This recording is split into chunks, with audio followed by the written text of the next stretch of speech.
Up next on Profiles in Caring, presented by Equitable Life and Casualty.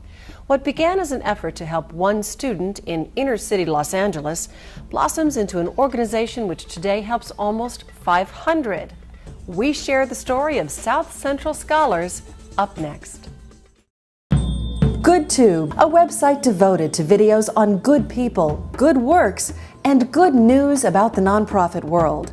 Grab your video camera and share the inspirational stories of your charitable group. And each month, the best nonprofit videos uploaded to GoodTube will win a grant of $1,000 and be featured on the internationally syndicated TV program Profiles in Caring. It's free, it's easy, it's GoodTube.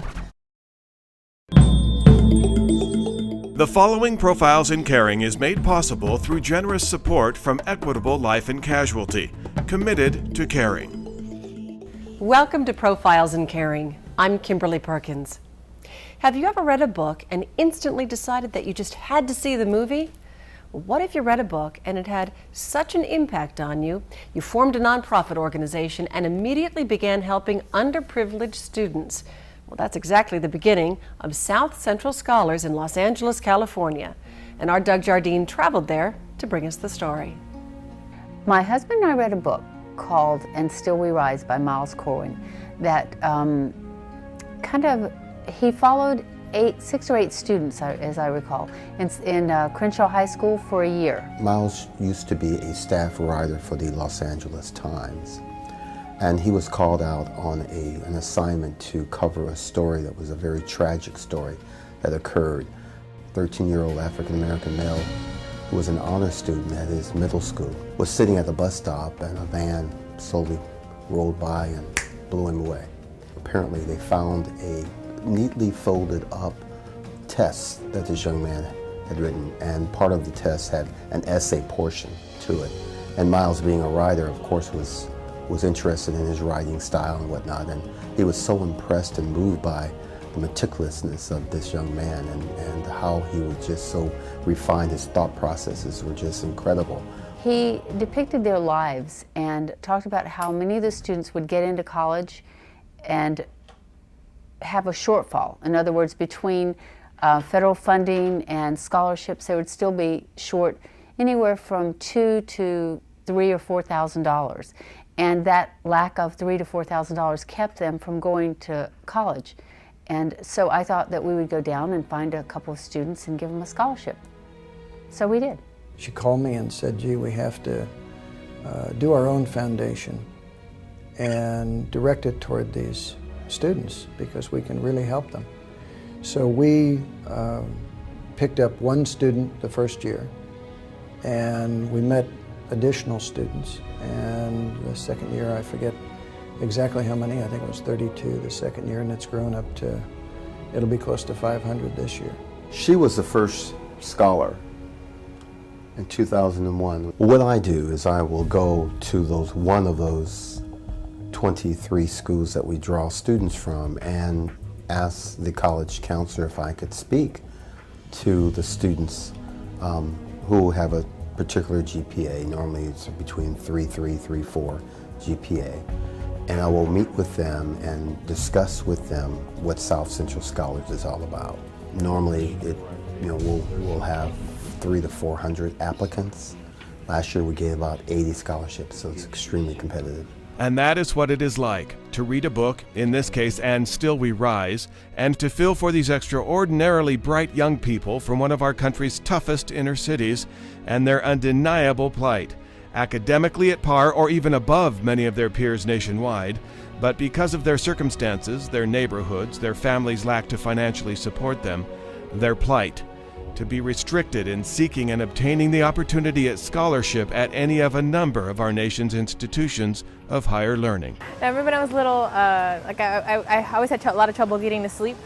So I would just lie in bed at night and just think, like you could see out the window, so I'd like stare at the stars and just, think about different things. And I remember one day thinking, I think it's a sin to only speak one language. Like, I think you shouldn't just speak one language. I think you should speak every language so that you can communicate with everybody in the world.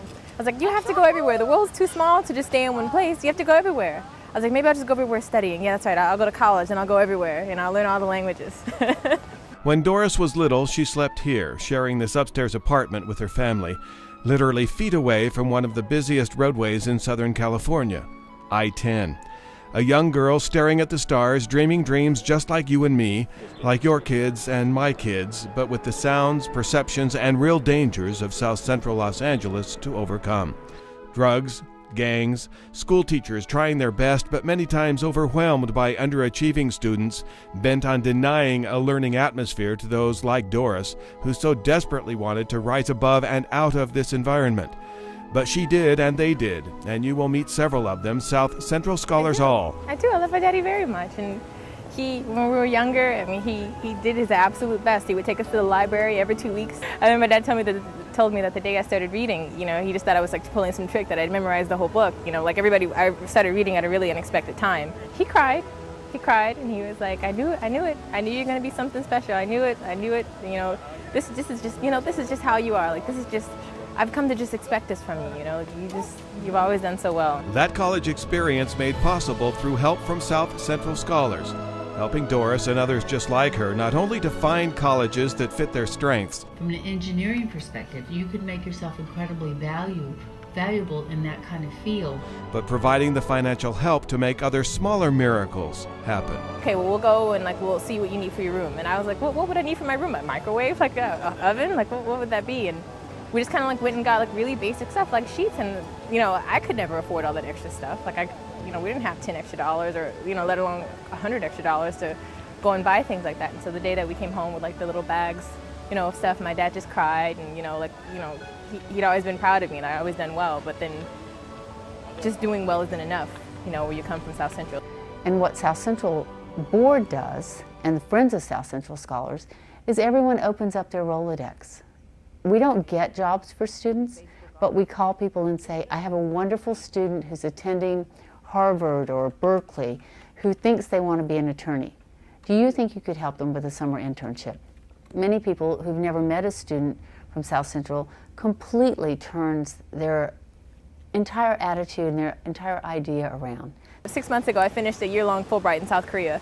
So I was there teaching English and being a cultural ambassador, and also did a independent study on Korean and American perceptions of creativity. Like, I'm from South Central. It's not something that you just go around talking about. It's not like being from, it's not like being from anywhere else. You don't just say the place that you're from and everybody just brushes over it. People stop and ask, oh, you didn't get shot? This is, all these kind of things. And you hear them so often, you see it in the news so often that you internalize it about yourself, and you do know people who have been shot and people who are in jail. Not in all cases will you be able to even push through those walls. You can push at them, but like you really do need people behind you to help, to give you a little nudge to go forward and say that, I can conquer that. When Profiles in Caring continues from Southern California, more remarkable stories and an explanation of just how South Central Scholars identifies schools for these students.